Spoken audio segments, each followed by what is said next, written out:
Praise the Lord. ஹல்லேலூயா, ஹல்லேலூயா. கர்த்தர் நல்லவர். சங்கீதம் 113 1லேருந்து 9 வரைக்கும் இருக்கக்கூடிய வசனத்தை எல்லோருமே சேர்ந்து வாசிக்கலாம். ஹல்லேலூயா. கர்த்தருடைய ஊழியக்காரரே துதியுங்கள், கர்த்தருடைய நாமத்தை துதியுங்கள். இது முதல் என்றென்றைக்கும் கர்த்தருடைய நாமம் ஸ்தோத்தரிக்கப்பட கடவது. சூரியன் உதிக்கும் திசை தொடங்கி அது அஸ்தமிக்கும் திசை மட்டும் கர்த்தருடைய நாமம் துதிக்கப்படுவதாக. கர்த்தர் எல்லா ஜாதிகள் மேலும் உயர்ந்தவர், அவருடைய மகிமை வானங்களுக்கு மேலானது. உன்னதங்களில் வாசம் பண்ணுகிற நம்முடைய தேவனாய கர்த்தருக்கு சமானமானவர் யார்? அவர் வானத்திலும் பூமியிலும் உள்ளவைகளை பார்க்கும்படி நம்மை தாழ்த்துகிறார். அவர் சிறியவனை புழுதியிலிருந்து தூக்கி விடுகிறார், எளியவனை குப்பையிலிருந்து உயர்த்துகிறார். அவனை பிரபுக்களோடும் தமது ஜனத்தின் அதிபதிகளோடும் உட்கார பண்ணுகிறார். மலடியை சந்தோஷமான பிள்ளைத்தாட்சியாக்கி வீட்டிலே குடியிருக்க பண்ணுகிறார். ஹல்லேலூயா. ஸ்தோத்திர ஆண்டவரே, ஆவியானவர் நீர் பேச வேண்டுமாய் ஜெபிக்கிறோம். உம்முடைய கரத்தில் ஒப்பு கொடுக்கிறோம். நீர் பொறுப்பேற்று நடத்துவீராக. இயேசுவின் நாமத்தினால ஜெபிக்கிறனால பிதாவே, ஆமேன். ஹல்லேலூயா. இந்த சங்கீதத்தை எழுதின தேவ மனுஷன் 2 முக்கியமான காரியங்களை நம் முன்வைக்கின்றார். ஹல்லேலூயா. முதலாவது காரியம் என்ன அப்படின்னா, கர்த்தருடைய ஆசீர்வாதமானது எப்படிப்பட்டதாக இருக்கிறது. அவருடைய ஆசீர்வாதம் பலவிதமான ஆசீர்வாதங்கள் இருந்தாலும் ஒரு சில ஆசீர்வாதங்களை குறித்து இந்த சங்கீதத்தின் வாயிலாக நமக்கு வெளிப்படுத்துகிறார். ஒரு மனிதன், சாதாரண ஒரு மனிதன் இந்த பூமியில் வாழ்வதற்கு ஏற்ற ஒரு ஆசீர்வாதம் எப்பேற்பட்டதாக இருக்கிறது என்பதை வெளிப்படுத்துகின்றார். ஹல்லேலூயா. 2வது காரியம், கர்த்தருடைய ஆசீர்வாதம் எப்பொழுது நமக்கு கிடைக்கின்றது. ஹல்லேலூயா. இந்த 2 காரியத்தை இந்த சங்கீதத்தின் மூலமாக நமக்கு வெளிப்படுத்துகிறதை கர்த்தர் நமக்கு உணர்த்துகின்றார். ஹல்லேலூயா. அப்படியாய் நாம் பார்க்கும்போது முதலாவது காரியம், கர்த்தருடைய ஆசீர்வாதம் எப்படிப்பட்டதாக இருக்கிறது என்பதை இந்த சங்கீதத்தின் வாயிலாக நாம் பார்க்கும்பொழுது 7வது வசனம், 8வது வசனம், 9வது வசனத்தை நம்ம வாசிக்கலாம். கர்த்தர் எப்படிப்பட்டவராய் இருக்கிறார் என்றால், அவர் சிறியவனை புழுதியிலிருந்து தூக்கி விடுகிறார், எளியவனை குப்பையிலிருந்து உயர்த்துகிறார். அவனை பிரபுக்களோடும் தமது ஜனத்தின் அதிபதிகளோடும் உட்கார பண்ணுகிறார். மலடியை சந்தோஷமான பிள்ளைத்தாட்சியாக்கி வீட்டிலே குடியிருக்க பண்ணுகின்றார். ஹல்லேலூயா. இப்பேற்பட்ட ஒரு ஆசீர்வாதத்தை தேவன் கட்டளையிடுகின்றார். ஹல்லேலூயா. இவ்விதமாய் நாம் பார்க்கும் பொழுது மலடியை சந்தோஷமான பிள்ளைத்தாட்சி ஆக்குகிறார். ஹல்லேலூயா. அந்த வேதத்தில் அநேக சம்பவங்களை நாம் காண முடிகிறது. ஹல்லேலூயா.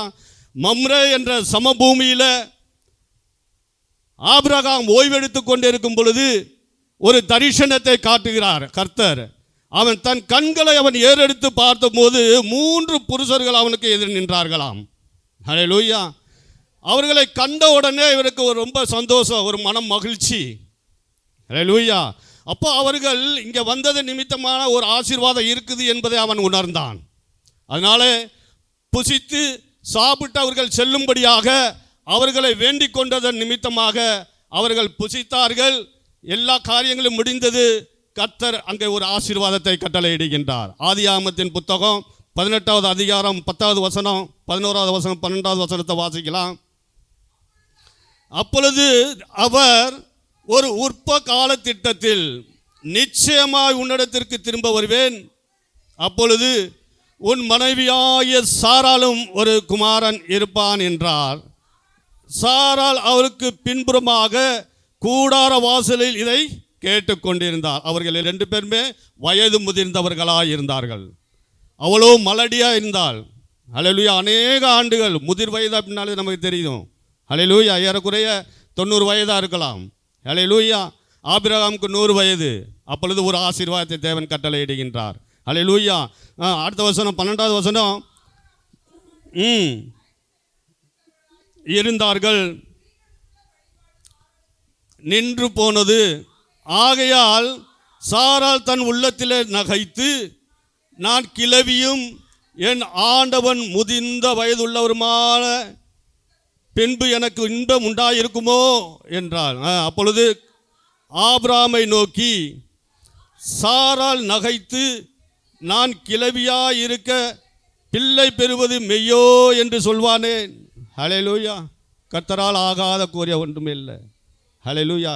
கர்த்தர் சகலத்தையும் செய்ய வல்லவர். ஹல்லேலூயா. இதை அறிந்திருந்ததுனால தான் யோபு சொல்கிறான், தேவரீ நீ செய்ய நினைத்தது தடைபடாத ஆண்டவரே. ஹல்லேலூயா. அவர் எல்லாத்தையும் செய்ய வல்லவராக இருக்கின்றார். மலடியாக இருந்த அந்த சாராளுக்கை தேவன் நினைத்தருளினார். ஏற்ற காலத்தில் ஏற்ற நேரத்தில் நினைத்தருளினார். ஹல்லேலூயா. அதான் கர்த்தர் சொல்லுகிறார், நான் செய்ய போவதை ஆபிரகாமுக்கு மறைப்பேனோ. ஹல்லேலூயா. அப்பேற்பட்ட ஒரு ஆசீர்வாதத்தை தேவன் கட்டளையிட்டார். மலடியாக இருந்த அந்த மலட்டுத்தன்மையை தேவன் அங்கே அவரை விட்டு விலகியதை நாம் காண முடிகின்ற அப்பேற்பட்ட ஒரு ஆசீர்வாதத்தை தேவன் கட்டளையிட்டிருந்தார். ஹல்லேலூயா. ஹல்லேலூயா. அன்னாளுடைய நாட்களில் நம்ம பார்த்தோம் அப்படின்னா அவளை அநேகர் என்ன பண்ணாங்கன்னா துன்பப்படுத்தும்படியாக விசனப்படும்படியான காரியங்கள் நடந்து கொண்டிருந்தது. அநேக ஆண்டுகள் அவளும் மலடியாக இருந்தாள். அந்த மலட்டுத்தன்மையை கர்த்தர் நீக்கி போடுகிறார். எப்பொழுது நீக்கி போடுகிறார் என்றால், ஒரு சம்பவம் நடக்கிறது. ஒரு காலகட்டம் வருது. அவள் போய் மனங்கசந்து மிகவும் கர்த்தரை நோக்கி விண்ணப்பம் பண்ணினாளாம். 1 சாமுவேல் புத்தகம் 1ஆவது அதிகாரம் 10வது வசனத்தில் 11வது வசனத்தை வாசிக்கலாம். மனம் கசந்து மிகவும் அழுது கர்த்தரை நோக்கி விண்ணப்பம் பண்ணி, சேனைகளின் கர்த்தாவே தேவரீர் உம்முடைய அடியாளின் சிறுமையை கண்ணோக்கி பாரும். எவ்வளோ எப்பேற்பட்ட ஒரு ஜெபத்தை ஏறெடுக்கிறார் பாருங்க. ஹல்லேலூயா. அநேக பாடுகள் உபத்திர சஞ்சலங்கள் அவள் அனுபவித்ததுண்டு. அதற்கு மத்தியில் அவர் எதையுமே பொருட்படுத்தலை. யாரையும் போய் தேடி போகலை. தேவனை நோக்கி பார்த்தார். மனம் கசந்து அழுதாள். எப்பொழுது மனம் கசந்து அழுது தேவனுடைய சமூகத்தில் அவள் முறையிட்டாலோ விண்ணப்பமிட்டாலோ அப்பொழுதே அந்த மலட்டுத்தன்மை அவளை விட்டு நீங்கியதை பார்க்கின்றோம். ஹல்லேலூயா. அதையெல்லாம் கேட்டுக்கொண்டிருந்த அந்த ஏலி சொல்றார். என்ன சொல்றார் ஏலி? சமாதானத்தோட போ, இஸ்ரவேலின் தேவனிடத்தில் கேட்ட உன் விண்ணப்பத்தின்படி அவர் உனக்கு கட்டளையிடுவாராக. ஒரு ஆசீர்வாதத்தை கட்டளையிடுகின்றான். ஹல்லேலூயா. அவன் கொடுத்த அந்த ஆசீர்வாதம் அவனுக்குள்ளே ஆளுகை செய்தது. ஏனென்றால் இயேசுவின் நாமத்தினால் அவன் ஆசீர்வதித்தான். ஹல்லேலூயா. அதற்கப்புறம் அவன் துக்கமுகமாக இல்லையா, மனமகிழ்ச்சியோடு கடந்து போனாள். ஹல்லேலூயா. சூழ்நிலைகளை எல்லாவற்றையும் மாற்றுகிறவர் கர்த்தர் ஒருவர் மாத்திரம்தான். எப்பொழுது? அவரை தேடும் பொழுது. ஹல்லேலூயா. ஹல்லேலூயா. புதிய ஏற்பாட்டின் காலத்தில் லூக்கா எழுதின சுவிசேஷத்தில் நம்ம வாசிக்கும் பொழுது சகரியா என்ற பேர் கொண்ட ஒரு ஆசாரியன் இருந்தான். அவனுடைய மனைவி பேர் எலிசபெத். இருவரும் வயது சென்றவர்களாக இருந்தார்களாம். லூக்கா எழுதின சுவிசேஷம் 1 அதிகாரம் 6வது வசனம் 7வது வசனத்தை நம்ம வாசிக்கலாம். அவர்கள் இருவரும் கர்த்தரிட்ட சகல கற்பனைகளின்படியையும் நியமங்களின்படியையும் குற்றமற்றவர்களாய் நடந்து தேவனுக்கு முன்பாக நீதி உள்ளவர்களாய் இருந்தார்கள். கர்த்தர் கொடுத்த எல்லா கட்டளைகளின் பிரகாரமாக அவருக்கு பயந்து அதன்படி நடந்தார்கள் முடிவு பரியந்தம். ஹல்லேலூயா. அவர்கள் வயது சென்றவர்களாய் இருந்தார்களாம். அநேக ஆண்டுகள் மலடியாய் இருந்தால், குழந்தை கிடையாது. ஹல்லேலூயா. ஹல்லேலூயா. ஆனாலும் தேவனுக்கு முன்பதாக நீதி உள்ளவர்களாக அவருடைய கட்டளைகளை கை கொள்பவர்களாக இருந்தபடினாலே கர்த்தர் அவர்களை நினைத்தருளினார். ஹல்லேலூயா. 13வது வசனம், ஒரு தூதன் அவனை நோக்கி, சகரியாவே பயப்படாதே, உன் வேண்டுதல் கேட்கப்பட்டது, உன் மனைவியாய எலிசபெத்து உனக்கு ஒரு குமாரனை பெறுவாள், அவனுக்கு யோவான் என்று பெயரிடுவாயாக, உனக்கு சந்தோஷமும் மனம் மகிழ்ச்சியும் உண்டாகும், அவனுடைய பிறப்பின் நிமித்தம் அநேகர் சந்தோஷப்படுவார்கள். ஹல்லேலூயா. இன்னைக்கு நம்ம குடும்பங்களில் நம்ம நிமித்தமாக குடும்பம் சந்தோஷமாக இருக்கா? சிந்திச்சு பார்ப்போம். ஹல்லேலூயா. தாய் தகப்பனுக்கு தான் தெரியும் பிள்ளைகளை குறித்து, மற்றவங்களுக்கு தெரியாது. ஹல்லேலூயா. அவர்கள் நிமித்தமாக அந்த குடும்பம் சந்தோஷப்படுதா, ஆசீர்வாதம் பெருகுதா என்று நம்ம நம்மளுடைய குடும்பத்தை குறித்து நம்ம யோசித்து பார்ப்போம். ஹல்லேலூயா. மற்றது கர்த்தர் பார்த்து கொள்வார். ஹல்லேலூயா. இதை உணர்த்துறதுக்கு காரணம் என்ன அப்படின்னா, குடும்பங்கள் அவ்விதமாக செழிப்பாக இருக்க வேண்டும். அப்பேற்பட்ட ஒரு சந்தோஷம் மனம் மகிழ்ச்சி குடும்பங்களுக்குள்ளே காண வேண்டும் என்பதற்காக தான் கர்த்தர் இதை நமக்கு வெளிப்படுத்துகின்றார். ஹல்லேலூயா. அந்த ஆசீர்வாதம் எப்போ கிடைச்சது அப்படின்னா, யோவான் என்று பெயரிடுவாயாக என்று சொன்னார் இல்லையா, அதப்படியே அந்த யோவான் என்று பெயரிட்டார். அதனால கர்த்தர் விதமான ஒரு ஆசீர்வாதத்தை அங்கே கட்டளையிட்டார். ஹல்லேலூயா. அந்த குழந்தை நிமித்தமாக அநேகர் சந்தோஷப்படுவார்களாம். ஹல்லேலூயா. அவ்விதமாய் நடந்தது. கர்த்தருடைய நாம மகிமைப்பட்டதை நாம் காண முடிகின்றது. ஹல்லேலூயா. கர்த்தர் சகலத்தையும் செய்ய வல்லவராயிருக்கிற மலடியை பிள்ளை தாய்ச்சியாக்கி சந்தோஷமாக இருக்கும்படியாக ஒரு ஆசீர்வாதத்தை கட்டளையிடுகிறார். அது மட்டுமல்ல, அவர் சிறியவனை புழுதியிலிருந்து தூக்கி விடுகிறவர், எளியவனை குப்பையிலிருந்து உயர்த்துகிறவர். ஹல்லேலூயா, ஹல்லேலூயா. இவ்விதமாக நம்ம பார்க்கும்போது யோசேப்பினுடைய நாட்களில் அவன் 17 வயதாக இருந்த பொழுது அவனுக்குள்ள ஒரு குடும்பத்துக்குள்ள ஒரு பிரச்சனை. அவன் கண்ட இந்த சொப்பனத்தின் நிமித்தமாக மிகப்பெரிய ஒரு பூகம்பமே ஏற்பட்டது அந்த குடும்பத்தில். ஹல்லேலூயா. அவளுடைய சகோதரர்களுக்கு ஒரு பொறாமை, எரிச்சல் அடைந்தார்கள் அவன் மீது. ஹல்லேலூயா. அதன் நிமித்தமாக விற்கப்பட்டான். போதிபாரனுடைய வீட்டில் சந்தோஷமாக இருந்தான், சுகித்து வாழ்ந்தான். கர்த்தருடைய ஆசீர்வாதம் அவனுக்குள்ளே இருந்தது. ஹல்லேலூயா. ஆனால் கர்த்தருடைய வழி நடத்துதல் அது கிடையாது. வேறு விதமாக கர்த்தர் வழி நடத்தினார். இந்த தேசத்துக்கு ஒரு அதிபதியாக மாற்ற வேண்டும் என்றால் அந்த போத்திபார் வீட்டில் இருந்தாச்சு அப்படின்னாக்கா அது நடக்காது. ஹல்லேலூயா. அதனால தான் அங்கே ஒரு சம்பவத்தை வச்சு சிறைச்சாலைக்கு கொண்டு போகிறார். ஹல்லேலூயா. ராஜாவுடைய அண்டரில் இருக்கும்படியான காரியத்தை தேவன் ஏற்படுத்துகின்றார். ஹல்லேலூயா. அங்கே அவனுக்கு ஒரு விசேஷித்த ஞானத்தை கொடுத்தபடினாலே ராஜாவுக்கு அவனுடைய கண்களில் கிருபை கிடைத்தது, தயவு கிடைத்தது. அங்கே தேவன் வல்லமையாய் அவனை எடுத்து பயன்படுத்துகிறதை காண முடிகின்றது. ஹல்லேலூயா. அந்த விசேஷித்த ஞானம்தான் அங்கே செயலாற்றினது நம்ம காண்கின்றோம். கர்த்தர் வல்லமையாய் எடுத்து பயன்படுத்தினார். அங்கே ஒரு அந்த தேசத்திற்கே அதிபதியாக தேவன் உருவாக்கினார் என்று நம்ம பார்க்கின்றோம். சாமுவேலுடைய நாட்களில் தேவனுக்கு ரொம்ப பிரியமாய் நடந்தான். சாமுவேல் புத்தகம் 1ஆவது அதிகாரம் 2ஆவது அதிகாரம் தொடர்ந்து நம்ம வாசித்து பார்த்தோம்னா தெரியும். ஹல்லேலூயா. கர்த்தருக்கு பிரியமாய் நடந்த தேவனுடைய சமூகத்தில் வாழ்ந்தவன். ஹல்லேலூயா. அதே பீரியடில் தான் ஏலியினுடைய குமாரர்களும் வாழ்ந்தார்கள். அவர்களுடைய நிலைமை எவ்விதமாக இருந்தது? அந்த வாலிப பருவத்தில் கர்த்தருக்கு பிரியமில்லாத காரியங்களை செய்தார்கள், கர்த்தருக்கு அருவருப்பான காரியங்களை செய்தார்கள் என்று நம்ம பார்க்கின்றோம். அதனால தான் அவர்கள் வாழ வயதில் செத்து போனார்கள், வேதம் சொல்லுகிறது. ஹல்லேலூயா. அப்போ நாம் வாழ்கிற இந்த நாட்களில் கர்த்தருக்கு பிரியமாக இருந்தால் சகலவித ஆசீர்வாதத்தையும் தேவன் நமக்கு கட்டளையிடுகிறார் என்பதை நாம் இதன் மூலமாக அறிந்து கொள்ள முடிகின்றது. ஹல்லேலூயா.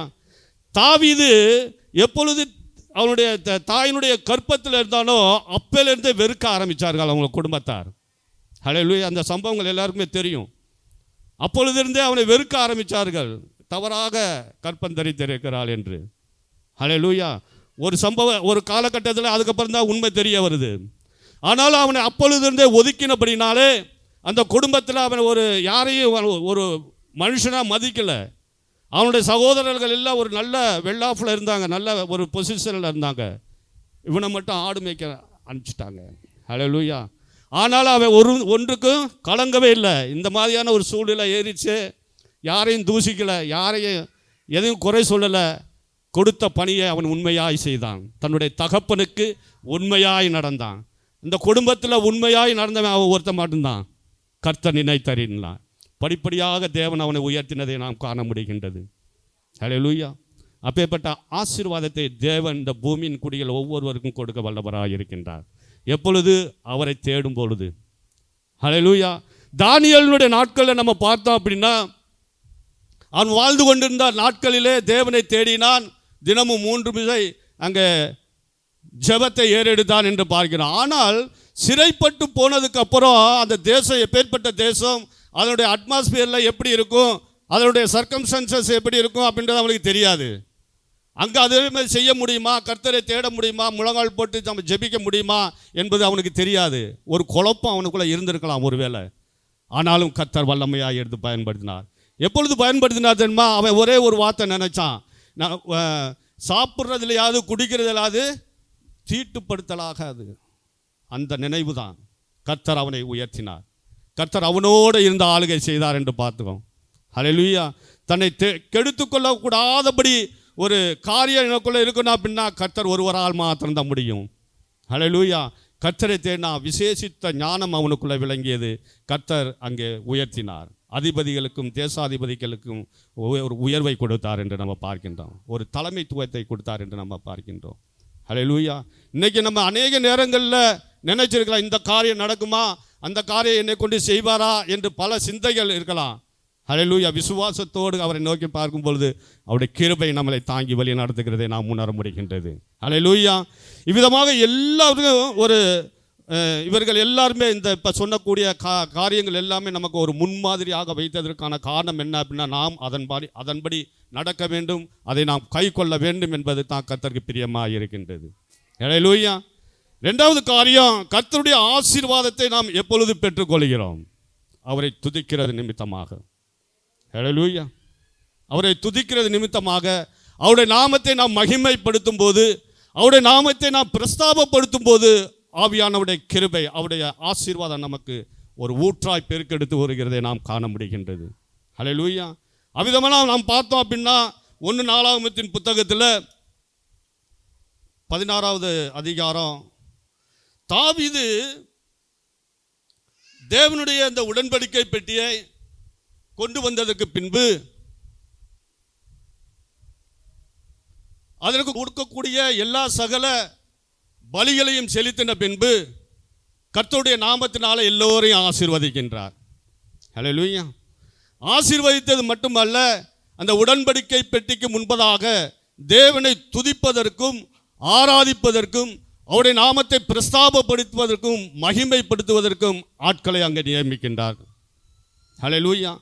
அதை 8வது வசனத்தை நம்ம வாசிக்கலாம். 16வது அதிகாரத்தில், கர்த்தரை துதித்து அவருடைய நாமத்தை பிரஸ்தாபமாக்குங்கள், அவருடைய செய்கைகளை ஜனங்களுக்குள்ளே பிரசித்தப்படுத்துங்கள், அவரை பாடி அவரை கீர்த்தனம் பண்ணி அவருடைய அதிசயங்களை எல்லாம் தியானித்து பேசுங்கள், அவருடைய பரிசுத்த நாமத்தை குறித்து மேன்மை பாராட்டுங்கள், கர்த்தரை தேடுகிறவர்களின் இருதயம் மகிழ்வதாக.